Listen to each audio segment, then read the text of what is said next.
नमस्कार, स्वागत है आप सभी का। Good morning. मैं हूं आपके साथ बसंत शर्मा। आप देख रहे हैं अपना पसंदीदा कार्यक्रम दिल्ली वाला रेडियो टीवी और मैं हूं आपके साथ सोनाली राय। तो इसी के साथ अब समय हो चुका है आपको खबरों का डोज देने का। खबर आपको बताएंगे जो आपके फायदे की हो। खबर को खबर की तरह नहीं बल्कि एक आम बोलचाल के तरीके से, साथ ही रेडियो और टीवी के गजब कॉम्बिनेशन में बताएंगे। एक अनोखा लहजा, अलग अंदाज में आपको खबर सुनाएंगे और दिखाएंगे आखिर क्या जानना आपके लिए आज जरूरी है। आपकी दिल्ली में ऐसा क्या हो रहा है जिसका फायदा आप तक पहुंचेगा। तो खबर सीधे होगी आपके मतलब की। तो चलिए इसी के साथ लेट्स स्टार्ट दिल्ली वाला रेडियो टीवी।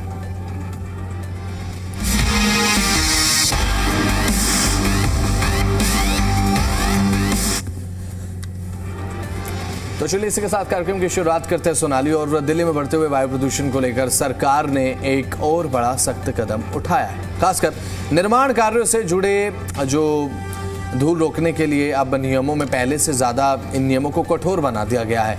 तो वहीं अब फैसला क्या है वो जरा बता देते हैं। देखिए, राष्ट्रीय राजधानी में अब सभी निर्माण और साथ ही साथ तोड़फोड़ साइट्स यानी कि दिल्ली पॉल्यूशन कंट्रोल कमेटी के अंतर्गत आने वाले क्षेत्रों में एक नया नियम लागू कर दिया गया है। हर निर्माण और साथ ही साथ विध्वंस स्थल पर अब हाई डेंसिटी डस्ट स्क्रीन लगाना अब अनिवार्य होगा। इस्तेमाल होने वाले ग्रीन नेट की न्यूनतम मोटाई की अगर हम बात करें बसंत, तो 100 GSM यानी कि ग्राम प्रति वर्ग मीटर तय की गई है। और ये नियम तुरंत प्रभाव से लागू करने के लिए कहा गया है, यानी कि जल्द से जल्द इसे लागू किया जाए। तो क्यों लिया गया कदम वो जरा समझिए। सरकार का कहना है कि दिल्ली में जो धूल के कण होते हैं पोल्यूशन में, वो एक बड़ा कारण है। निर्माण जहां होता है, फॉर एग्जांपल जैसे अगर आपको उदाहरण में दूं, आपकी गली में कोई घर बन रहा है, कोई तोड़फोड़ हो रही है, तो वहां से धूल उड़ती है। धूल बहुत ज़्यादा उड़ती है। उस समय आप अपने घर में जो आपका सामान है उसे आप ढक लेते हैं कि ज़्यादा धूल ना जमे, धूल ना लगे।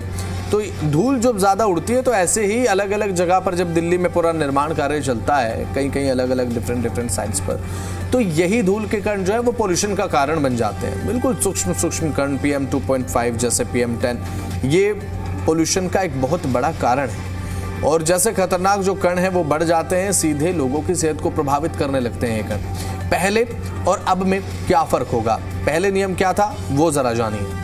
देखिए, तिरपाल या फिर ग्रीन नेट लगाना जरूरी था, लेकिन उसकी कोई तय गुणवत्ता या फिर स्टैंडर्ड नहीं थी। यानी कि बस लगा लिया तो काफी था अब तक तो। बिल्कुल। अब क्या बदला है वो जरा आपको बता देते हैं। अब सिर्फ 100 GSM या फिर उससे अधिक मोटाई वाली ग्रीन नेट ही मान्य होगी। यानी कि अब सिर्फ दिखावा नहीं होगा बल्कि असली धूल नियंत्रण जरूरी होगा। अब सरकार का क्या कुछ कहना है वो जरा आपको बता देते हैं। दिल्ली के पर्यावरण मंत्री मनजिंदर सिंह सिरसा ने कहा है कि दिल्ली में प्रदूषण के खिलाफ लड़ाई गंभीरता से चल रही है। सरकार हर स्तर पर काम कर रही है। नीति, तकनीक और निगरानी के साथ साथ निर्माण स्थलों पर नियमों का सख्त पालन सुनिश्चित किया जाएगा। अब सरकार का कहना है कि अब हर मानक को जमीन पर लागू करना प्राथमिकता है। डिजिटल निगरानी भी रखी जाएगी बसंत। इस पूरे सिस्टम को और मजबूत बनाने के लिए सरकार एक नया डिजिटल प्लेटफॉर्म तैयार कर रही है, डस्ट पोर्टल 2.0, और इसी पोर्टल के तहत निगरानी रखी जाएगी। सभी निर्माण स्थलों की निगरानी होने वाली है। नियमों का पालन पूरी तरीके से ट्रैक भी किया जाएगा कि भाई हो रहा है या नहीं हो रहा है। पारदर्शिता बढ़ेगी, ट्रांसपेरेंसी बढ़ेगी। किन एजेंसियों पर लागू होगा नियम वो जरा आपको हम बता देते हैं। ये आदेश जो है वो दिल्ली की सभी प्रमुख एजेंसियों को भेज दिया गया है कि भाई इसे लागू कर दीजिए। अब ऐसे में MCD, NDMC, DDA, DMRC, CPWD और PWD, अलग अलग महकमे, आदेश एक ही। यानी कि अब हर सरकारी और निजी निर्माण स्थल को इसका पालन करना अनिवार्य रहेगा। सरकार का लक्ष्य क्या है कि भाई सरकार का साफ उद्देश्य है धूल को कम किया जाए, वायु प्रदूषण ऑटोमेटिकली कम होगा और अंडर कंट्रोल आ जाएगा, ताकि विकास भी चलता रहे और प्रदूषण भी नियंत्रण में रहे। सीधे शब्दों में अगर समझें तो दिल्ली पॉल्यूशन कंट्रोल बोर्ड या कंट्रोल कमेटी का ये नया जो नियम है वो दिल्ली में धूल प्रदूषण के खिलाफ एक बहुत बड़ा कदम है। और धूल प्रदूषण ही तो सबसे बड़ा कारण है भाई दिल्ली में, क्योंकि सोनाली जब आप जाते हैं, घर जाते हैं आप जब ऑफिस से, तो आपको लगता है कि भाई दिल्ली में पोल्यूशन कुछ कम है एज कम्पेयर टू विंटर्स। बिल्कुल बसंत। अब विंटर्स की अगर हम बात करें तो विंटर्स में 300 के पार अगर AQI की बात करें तो वो रहता है। यही हेडलाइंस पढ़ते हैं हाँ, कि बिल्कुल। 300 पार, 400 लेकिन पार। अगर गर्मियों की बात करें, अभी हाल की बात करें तो AQI जो है वो बेहद कम है और पॉल्यूशन भी कम है इसकी वजह से। लेकिन कदम उठाए जाने बहुत ज़्यादा ज़रूरी हैं। जैसा हमने बताया था अपने रेडियो टीवी कार्यक्रम में, जब सर्दियां चल रही थी तो हमने एक बात कही थी कि आप सर्दियों के पोल्यूशन को कंट्रोल करने के लिए केवल आप सितंबर अक्टूबर से ही कार्य नहीं करना आपके लिए ज़रूरी नहीं है। केवल सितंबर, अगस्त, सितंबर, अक्टूबर में आप कार्य करके आप सर्दियों के पोल्यूशन को कंट्रोल कर लेंगे तो ऐसा नहीं हो सकता। आपको पूरे साल कुछ ना कुछ कदम उठाते रहना होगा, और वो चीज़ अब हमें लग रहा है कि सरकार फॉलो कर रही है। वो चीज़ फॉलो की जा रही है। अब जैसे निर्माण की जो स्थल होते हैं, जो कंस्ट्रक्शनल साइट्स होती हैं, वहाँ पर जैसा कि अभी सोनाली ने जानकारी दी कि अब जो जाल है उसकी अब गुणवत्ता निर्धारित कर दी गई है कि भाई जो उसकी मोटाई है वो क्या होगी। तो मुझे लगता है कि ये अलग अलग जो कदम है ये मिलकर एक संगठित बदलाव जो है वो ज़रूर दिल्ली में दिखाने वाले हैं। तो चलिए इसी के साथ अगली खबर की तरफ बढ़ते हैं। तो देखिए, अब दिल्ली की अगर बात करें तो दिल्ली में एक चिंताजनक स्थिति भी सामने आई है, जहां पर प्रशासनिक सर्वे के डर से पूरा बाजार ही बदलता नजर आ रहा है। ये मामला जुड़ा है, ये मामला बहुत ज्यादा क्रिटिकल है मुझे लगता है, बताइए। बिल्कुल, मामला जुड़ा है न्यू अशोकनगर से, जहां पर सुप्रीम कोर्ट के आदेश के बाद संपत्तियों के दुरुपयोग को लेकर के सर्वे किया जा रहा है। और ये मामला क्या है वो जरा बसंत बता दीजिए। बिल्कुल, ये नोएडा सेक्टर 15 वाला न्यू अशोकनगर, बिल्कुल। और यहाँ भाई इतनी कंजेस्टेड दुकानें, कहीं कहीं तो आप, हालांकि वो रोड तो बहुत चौड़ा है लेकिन दुकानें आप गिनते गिनते थक जाएंगे, लेकिन दुकानें खत्म नहीं होंगी, इतनी ज्यादा दुकानें हैं। सुप्रीम कोर्ट के निर्देश के बाद दिल्ली नगर निगम यानी कि म्युनिसिपल कॉर्पोरेशन ऑफ दिल्ली यानी कि एमसीपी यानी अब रिहायशी इलाकों में ये जांच कर रही है कि किन्हीं घरों को अवैध रूप से दुकानों या फिर कमर्शियल इस्तेमाल में तो नहीं बदला गया। हम देखते हैं ना सोनाली की भाई आपने फ्लैट्स बना दिए, और न्यू अशोकनगर में तो इतना पीजी एरिया है भाई, एक कमरे में 3 सिटिंग से 4 शेयरिंग है। अब ऐसे में लोग करते क्या है, उनका अगर एक प्लॉट पड़ा भी है, अगर 35 से 40 गज का भी प्लॉट है ना वो, तो उसे आप बना दीजिए 4 से 5 मंजिल, 4 से 5 फ्लोर उसमें बना दीजिए, नीचे आप दुकान बना दीजिए, वो किराए पर चढ़ेगी। अब ऐसे में किराए पर चली जाती है दुकान, उसका देखिए रिहायशी तो इस्तेमाल हो ही रहा है, साथ ही साथ अपने बिजनेस के तौर पर भी उस होम को आप यूज में ले रहे हैं। तो सुप्रीम कोर्ट ने कहा कि ये चेक कीजिए कि किसी घर में ये चल तो नहीं रहा है कि रेजिडेंशियल प्लस कमर्शियल। अब इसी सर्वे के चलते इलाके में डर का माहौल है, क्योंकि ऑब्वियसली बात है, अगर मकान आप बनाएंगे तो एक बार तो ये भी सोचेंगे भाई सामने की साइड 2 दुकानें निकाल देते हैं, किराया आता रहेगा, है ना। तो दुकानदारों का एक अजीब सा ये कदम देखने को मिला है, और अजीब कदम पता है क्या है, शटर के सामने दीवार खड़ी कर दे रहे हैं। अब जैसे अगर कार्रवाई होती है तो वो दीवार उनकी दुकान रक्षक बन जाएगी या फिर कार्रवाई को रोक देगी, ऐसा तो नहीं हो सकता ना। जाने क्यों ऐसा मुझे लगता है कि एक कदम उठाया गया कि भाई शटर्स के सामने दीवार खड़ी कर दी गई। It doesn't make any sense. तो अब हालांकि देखा जाएगा कि क्या कदम उठाया जाए, और आज कार्रवाई हो सकती है न्यू अशोकनगर में। एक और जब बात जान लीजिए आप, तो अब दिल्ली में कहीं भी अगर ऐसा है तो कार्रवाई तो कहीं भी हो सकती है। आज हो सकता है कि न्यू अशोकनगर का नंबर लग जाए। खबर में आगे बढ़ते हैं। अब बात अगर करें तो आज की ये खबर सिर्फ एक सरकारी योजना की नहीं हम आपको बता रहे, बल्कि उन युवाओं के भविष्य से जुड़ी भी है जो बचपन से ही संस्थागत देखभाल में बड़े होते हैं। और दिल्ली सरकार ने एक महत्वपूर्ण पहल की घोषणा करती है, जिसका नाम है after care scheme for young persons. इस योजना का मकसद है कि कोई भी बच्चा 18 साल की उम्र के बाद अकेला या फिर असहाय महसूस ना करे। बच्चों के लिए शुरुआत से ही उन्हें सहारा दिया जाएगा। दिल्ली में ऐसे कई बच्चे हैं जो सरकारी या फिर एनजीओ द्वारा संचालित चाइल्ड केयर संस्थानों में रहते हैं। इन्हें देखभाल, शिक्षा, सुरक्षा और पुनर्वास जैसी सुविधाएं मिलती है। इन संस्थाओं को सामूहिक रूप से चाइल्ड केयर इंस्टीट्यूशंस कहा जाता है। अब लेकिन असली चुनौती तब शुरू होती है जब ये बच्चे जो हैं वो 18 साल के हो जाते हैं और संस्था छोड़कर बाहर की दुनिया में कदम रखते हैं। अब आप खुद सोचिए कि उनके लिए कितने चैलेंजेस होंगे कि वो किसी संस्था में रह रहे हैं बचपन से, और एकदम से 18 साल के हो रहे हैं और उन्हें कह दिया जा रहा है कि आप उस संस्था में नहीं रहेंगे, आप बाहर जाइए, जॉब कीजिए और अपना खर्च खुद उठाइए। मतलब एकदम से 18 साल के होने के बाद वो जब बाहर निकलते हैं, राइट, तो ये अपने आप में बड़ा चैलेंज तो है ही, क्योंकि 18 साल तक आप एक संस्थागत एनवायरनमेंट में जब बड़े होते हैं तो आपका एक माइंडसेट जो होता है वो बहुत ज़्यादा ब्रॉड नहीं होता, ह्यूज नहीं होता। है ना। और उसके बाद जब आप पूरी दुनिया को देखते हैं तो आपके सामने बहुत ज़्यादा चैलेंजेस होते हैं। आप टैक्टिक्स नहीं आपको पता, आपको ये नहीं पता कि किस तरीके से लोग रिएक्ट करते हैं अपने फ़ायदे के लिए। तो हर साल लगभग 150 से 200 युवा इन संस्थानों से बाहर निकलते हैं और बाहर निकलते ही उनके सामने कई चुनौतियाँ आ जाती हैं। पढ़ाई जारी रखना, नौकरी ढूंढना, आर्थिक रूप से खुद को कैसे संभालें, स्वतंत्र जीवन को सुरक्षित कैसे बनाया जाए, फाइनेंशियली एज वेल मेंटल। अब ऐसे में यानी कि अचानक एक सुरक्षित माहौल में आप पले बढ़े और उसके बाद एक दुनिया में आप कदम रखते हैं जो कि आपको एक फिर असुरक्षा का एक एहसास देती है। क्योंकि अगर आप एक सिक्योर एनवायरनमेंट में हमेशा रहेंगे, फॉर एग्जांपल आपके आसपास हमेशा सिक्योरिटी कवर है, तो उसके बाद आपको जाना पड़े विदाउट एनी सिक्योरिटी पब्लिक में जाना पड़े, तो ऑब्वियस सी बात है आपके मन में ये रहेगा यार सिक्योरिटी नहीं है, क्या करें क्या ना करें, तो एक वो चीज़ हो जाती है। तो एक सुरक्षित माहौल से असली दुनिया में कदम रखना उनके लिए बहुत कठिन हो जाता है। सरकार की नई पहल क्या है वो बताते हैं। देखिए, अब इन्हीं समस्याओं को देखते हुए मुख्यमंत्री रेखा गुप्ता ने इस नई योजना की घोषणा की है और इस योजना के तहत सरकार ये सुनिश्चित करेगी कि बच्चों का साथ 18 साल के बाद भी नहीं छोड़ा जाए, उन्हें आगे की जिंदगी के लिए पूरा का पूरा जो सहयोग है वो मिले। और योजना के मुख्य फायदे क्या हैं वो आपको बताते हैं।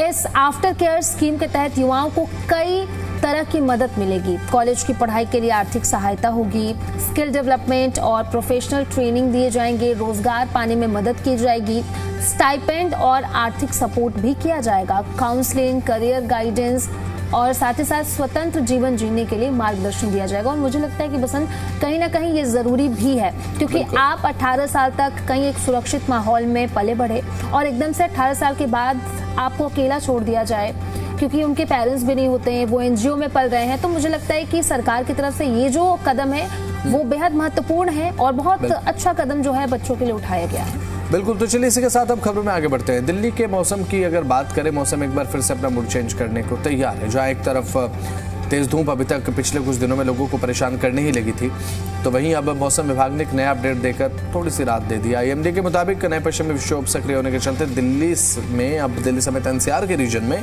मौसम फिर बदलने वाला है।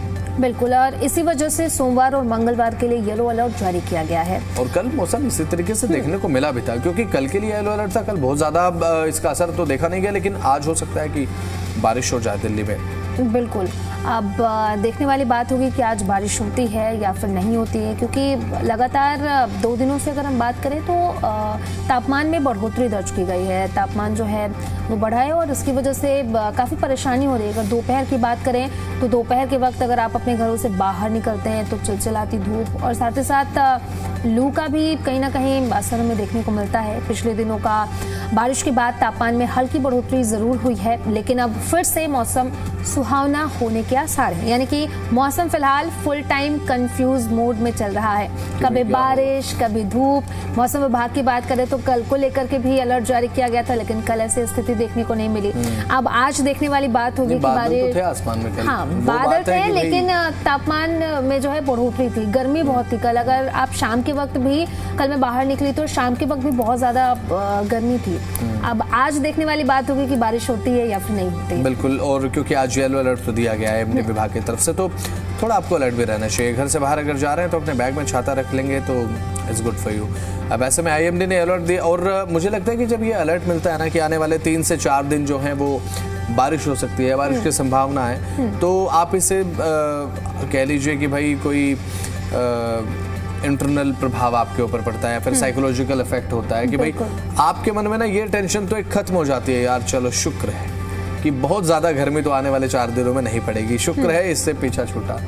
और अब ऐसे में ये पूरे तरीके से एक राहत देने वाली खबर तो है ही, क्योंकि अब जब चिलचिलाती गर्मी पड़ रही हो, 40-44 डिग्री के आसपास तापमान हो, उस समय ये अपडेट आए कि आने वाले 4 दिन जो है आसमान में बादल रहेंगे, बारिश को लेकर भी संभावना बनी हुई है। तो बारिश चाहे ना भी हो उन 4 दिनों में, लेकिन उन 4 दिनों में आप फील गुड करने वाले हैं। बिल्कुल बसंत, और आई थिंक ये हमारी साइकोलॉजी है कि हमें कुछ बता दिया तो शायद हम वैसा फील करने लगते हैं। अगर बोल दिया जाए जैसे कल हम पूरे दिन इंतजार करते रहे कि बारिश आएगी आएगी आएगी आएगी, और शायद आज भी ऐसा ही रहेगा पूरे दिन कि अब आएगी बारिश, अब आएगी बारिश, क्या पता हो जाए आज, और क्या पता आज बारिश हो भी जाए। तो चलिए इसी के साथ अब खबरों में आगे बढ़ते हैं। अब बात करते हैं दिल्ली के बारे में, क्योंकि दिल्ली के बारे में तो बात हम कर ही रहे हैं। अब द्वारका की बात करते हैं। दिल्ली के द्वारका की अगर बात हम करें तो अब ये सिर्फ एक नॉर्मल टाउन नहीं, बल्कि आने वाले समय में देश का एक नया आर्थिक इंजन रूम बनने की ओर तेजी के साथ बढ़ता जा रहा है। जहां पहले लोग द्वारका को सिर्फ घर, सोसाइटी, मेट्रो कनेक्टिविटी के लिए जानते थे, अब यही जगह निवेशकों की पहली पसंद भी बनने जा रही है। उपराज्यपाल के नेतृत्व में तैयार हो रही इस बड़ी योजना ने पूरे इलाके का मूड बदल दिया है। सरकारी मीटिंग्स में साफ संदेश दिया गया है कि द्वारका को अब एक विकेंद्रीकृत आर्थिक केंद्र के रूप में विकसित किया जाएगा, यानी कि ऐसा हब जहां सिर्फ रहना नहीं बल्कि कमाना और बढ़ना भी आसान होगा। लोग मजाक में कह रहे हैं कि अब द्वारका में कदम रखते ही लगेगा जैसे पैसों ने भी यहाँ पर स्थायी पता लिखवा दिया है। यानी कि मुझे लगता है कि हमें भी द्वारका शिफ्ट होना चाहिए बसंत। अभी फिलहाल मेरा तो प्लान नहीं है, आप हो जाइए पहले शिफ्ट, उसके बाद देखते हैं कि आपकी लाइफ में कितना बड़ा चेंजमेंट आएगा सोनाली, उसके बाद डिसीजन लेते हैं। खबरों में आगे बढ़ते हैं। अभी हमने आपको बताया किस तरीके से द्वारका में जो चेंज है वो देखने को मिलेगा। इसी खबर में थोड़ी और अपडेट्स आपको हम दे दे। पहले यशोभूमि और डिप्लोमेटिक हब बनने से पहले ही अब इस इलाके को ग्लोबल पहचान जो है वो ऑलरेडी देखिए मिल चुकी है। अब UER2 और एयरपोर्ट की नज़दीकी ने इसे सीधी बिजनेस हाईवे पर बैठा दिया है, और अब कंपनियों के लिए यहाँ पर आना उतना ही आसान होगा जितना फ़ोन में इंटरनेट ऑन करना होता है। सरकार का दावा ये है कि यहाँ पर लाखों रोजगार के जो नए मौके वो बनेंगे, और युवा भी कह रहे हैं कि अब रिज्यूमे अपडेट नहीं, सीधे मूव इन पैकिंग जो है वो शुरू करनी पड़ेगी, क्योंकि द्वारका आने वाले समय में मुझे लगता है कि बहुत ज़्यादा डेवलप होने वाला है। बिल्कुल, रोहिणी और नरेला में भी इस डेवलपमेंट रेस में शामिल होंगे, यानी कि फिलहाल स्पॉटलाइट पूरी तरह द्वारका पर है। कुल मिलाकर लगता है कि आने वाले समय में लोग कहेंगे कि दिल्ली घूमना है लेकिन बिजनेस समझना तो द्वारका जरूर जाना चाहिए। हाँ, यानी कि लोग दिल्ली घूमने तो आते हैं, लेकिन अगर उन्हें बिजनेस समझना है किसी भी तरह से तो वो द्वारका जा सकते हैं, और द्वारका में जाके 1-2 दिन आप समय गुजारें और यहाँ पर आप बिजनेस पूरे तरीके से समझ सकते हैं। और आने वाले समय में अगर ये प्लान अच्छे तरीके से ऑन ग्राउंड एग्जीक्यूट हो गया तो मुझे लगता है कि द्वारका को एक ग्लोबल बिजनेस हब बनाने में एक बहुत बड़ी सहायता भी मिलेगी, और हम ऐसा होते देख भी पाएंगे। खबरों में आगे बढ़ते हैं। अब दिल्ली वालों के लिए आज की सबसे फास्ट एंड फ्री खबर ये है कि भाई मुंडका बक्करवाला टोल प्लाजा अब बैरियर फ्री हो गया है, यानी कि अब गाड़ी रोकने की झंझट जो है वो यहाँ पर खत्म हो गई। UER2 पर मल्टी लेन की फ्लो सिस्टम शुरू होते ही सड़कें सच में बिना ब्रेक वाली स्पीड में बदल गई है। अब टोल लेने के लिए गाड़ी रोकने की जरूरत नहीं होगी, कैमरे खुद नंबर प्लेट पढ़कर पैसे काट लेंगे। यानी कि ड्राइवर आप बस हॉर्न बजाए और बोले कि भाई पेमेंट तुम देख लेना। लोग कह रहे हैं कि ये टोल नहीं बल्कि एक्सप्रेस मोड ऑन सिस्टम है, जहां पर समय और पेट्रोल दोनों की बचत होगी। यानी कि पहले जहां लोगों को इंतजार करना पड़ता था कि अब टोल के पैसे देंगे, रुकेंगे, उसके बाद चलेंगे, ये वाला सिस्टम पूरी तरीके से खत्म हो जाएगा। आप सीधे आप वहां से निकल सकते हैं। मुझे लगता है कि एक अच्छा भी है, क्योंकि टोल पर जब आप खड़े रहते हैं ना तो आप इरिटेट होने लगते हैं। 1 से 2 मिनट तो चलिए आप वेट कर लेते हैं, अगर आपके सामने 2 से 3 गाड़ी हैं देन आपको कोई परेशानी नहीं होती, चलिए ठीक है आप वेट कर लेते हैं। लेकिन जैसे ही किसी गाड़ी को अगर 30 सेकंड से ज्यादा लग गया तो आपकी इरिटेशन उसी समय शुरू हो जाती है, अरे यार ये क्या दिक्कत है भाई। तो उसके बाद अब मुझे लगता है कि अब ये एक अच्छा कदम है, बैरियर फ्री होने के चलते जो है वो लोगों का समय बचेगा और पेट्रोल भी। खबर में आगे बढ़ते हैं, बात करते हैं सोने और चांदी के बारे में। और गृहिणियों की नजर लगातार सोने और चांदी की बढ़ती और घटती कीमतों पर रहती है।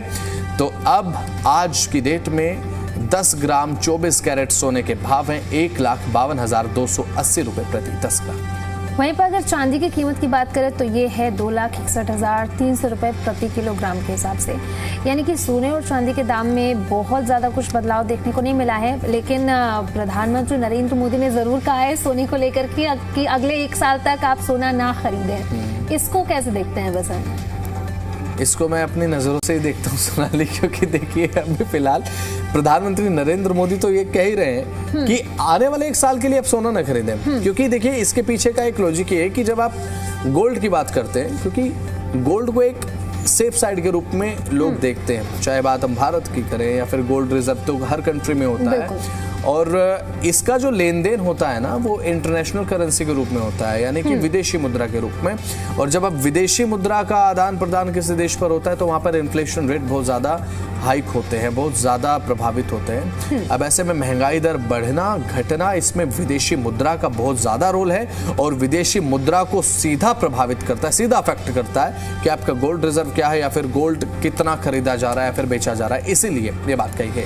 खबरों में आगे बढ़ते हैं, पेट्रोल डीजल की बात करेंगे। आज दिल्ली में पेट्रोल आपको मिलेगा 94 रुपए 77 पैसे पर लीटर में, यानी कि कोई बढ़ोतरी आज भी नहीं है।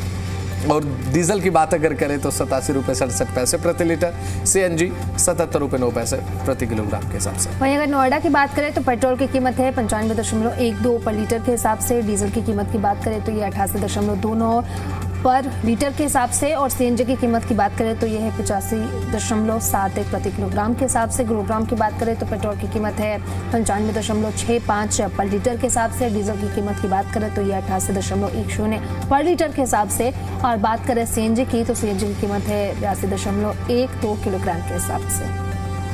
तो तमाम अपडेट्स थी, तो हम जानकारियां थी जो हमने आपको पहुंचाई है। तो चलिए इसी के साथ इस कार्यक्रम में आज के लिए इतना ही समय देता है, इतने की इजाजत। एक बार फिर से नई खबरों के साथ होगी कल मुलाकात। फिलहाल नमस्कार।